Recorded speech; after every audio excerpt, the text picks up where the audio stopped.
Alright guys, today we're diving into a mind-bending phenomenological record.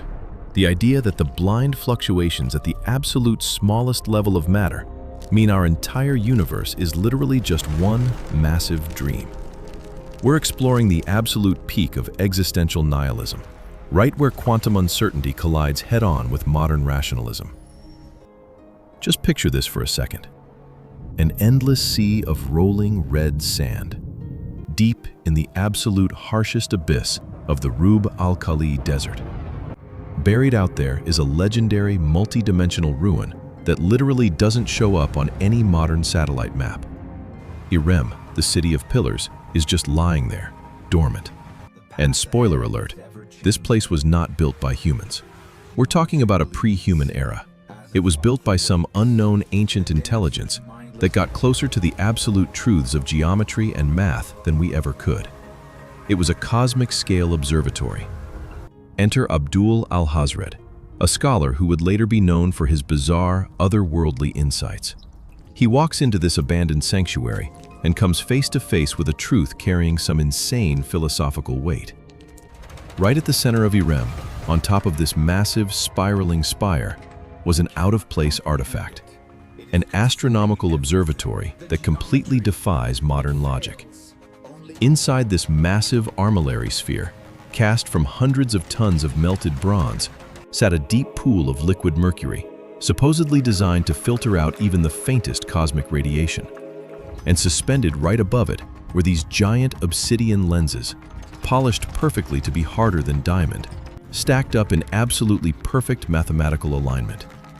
The greatest minds of that era tried to use this giant machine to decode the fixed order of the night sky, the flawless elliptical orbits of the stars, the unbreakable bonds of the Earth. They completely believed that this massive clockwork universe, ticking away perfectly, was functioning under the grand design of a highly rational creator. Zero doubts. But that brilliant, arrogant intellectual curiosity, the drive to strip away the universe's ultimate secrets, ultimately crossed a threshold into the microscopic world that should have never been opened. The observatory's focus shifted away from the giant celestial orbits, zooming all the way in on a single speck of dust that makes up the ground we walk on. That fateful night, they dialed it down to the absolute smallest unit of matter. And the exact moment those astronomers looked into the abyss of the obsidian lenses reflected in the mercury pool, what burned into their brains wasn't some beautiful, orderly bond of particles. It was like dropping toxic black ink into freezing water, watching it bleed out in these bizarre, alien shapes. It was pure, unknown energy, violently fluctuating completely out of control, with zero fixed form. Coiled up at the very center of the universe, in that deep, distant ground zero, was this overwhelming mass that had no will, no concept of good or evil, and absolutely no purpose for creation. Just pure, blindly pulsing chaos. This massive fluctuation, the source and the endpoint of literally everything, refused to be bound by any shape or form. It just kept convulsing, scattering these mechanical shockwaves across the entire universe. According to Al-Hazred's notes, this is the exact moment the most mind-shattering truth drops. Surrounding this blind mass of energy, like satellites locked in gravity, were these grotesquely distorted, formless fragments, literally dancing in orbit. The ancients poetically called them the court dancers, trying to soothe the blind abyss. But why soothe it?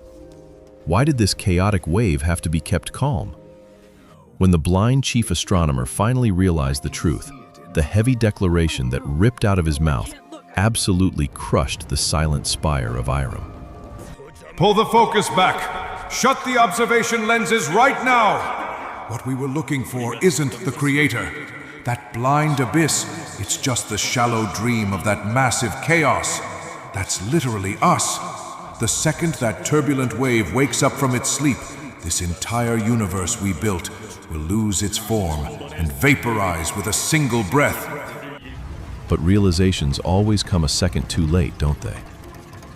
The very act of observing meant they were already syncing up with those higher dimensions. The moment Irem's space-time matched the frequency of that blind wave through the lenses, a physics-breaking visual vertigo, a literal scale vertigo, hit the observers. The perfect interlocking of the golden gears, the solid granite pillars carved with the glory of a massive empire. Even the physical bodies of the terrified scholars just lost all cohesion against that wave. Space literally warped into these bizarre, abnormal angles right in front of their eyes, and completely lost the boundary between 2D and 3D. And here's the crazy part. It wasn't a physical explosion or destruction. Solid matter just started melting from its outlines, like watercolor ink bleeding out on wet rice paper. The bonds holding their cells together literally vaporized. Their human bodies were reduced to glowing, cold, inorganic dust scattering into the void. These great minds, totally armed with math and reason, realized that the glorious cosmic order they spent their whole lives studying was actually just the formless chaos pulsing in that distant abyss, breathing out a tiny, unconscious fragment of a dream. And they completely dissolved into that terrifying truth.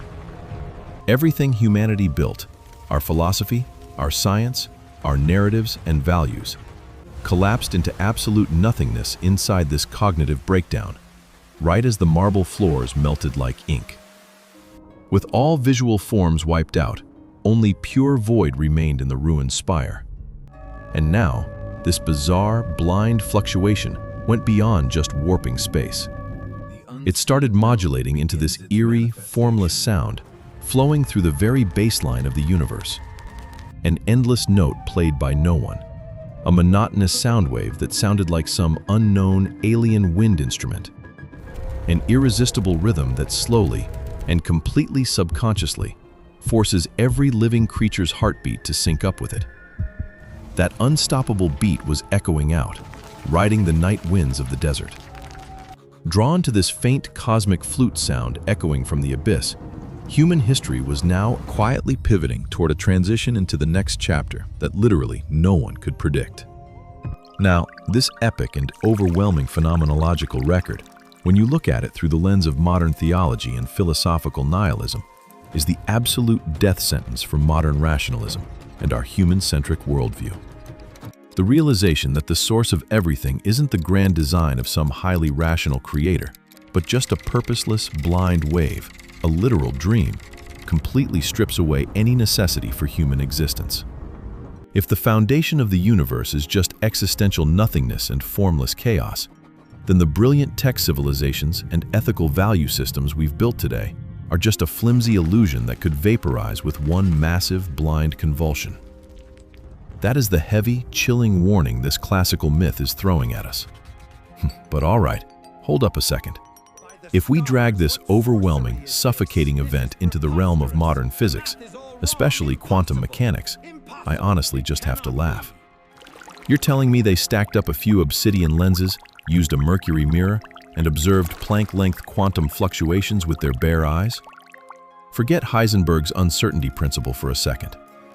Taking the phenomenon of microscopic particles showing wave-like behavior or collapsing upon observation, and translating that into macroscopic marble pillars melting like watercolor paint. Are you kidding me? It is the ultimate absurd leap in logic, both optically and thermodynamically. When you get down to the micro level, particles existing as a boiling wave of probability without a fixed form is literally just quantum field theory 101. To look at that and just completely despair, calling it the universe's dream or cosmic horror, like, come on. But hey, what can you do? That's mythology for you. If you start fact-checking myths, you're just going to give yourself a headache. You kind of need to elegantly twist the laws of physics with that liberal arts sensibility to build an epic narrative like this, right? I mean, here I am, stylishly deconstructing ancient texts with all this experience, but every time I see something like this, my occupational hazard kicks in, and I just want to grab a chalkboard and start writing out the Schrödinger equation to debunk it. Seriously, guys, I'm literally a STEM major at heart.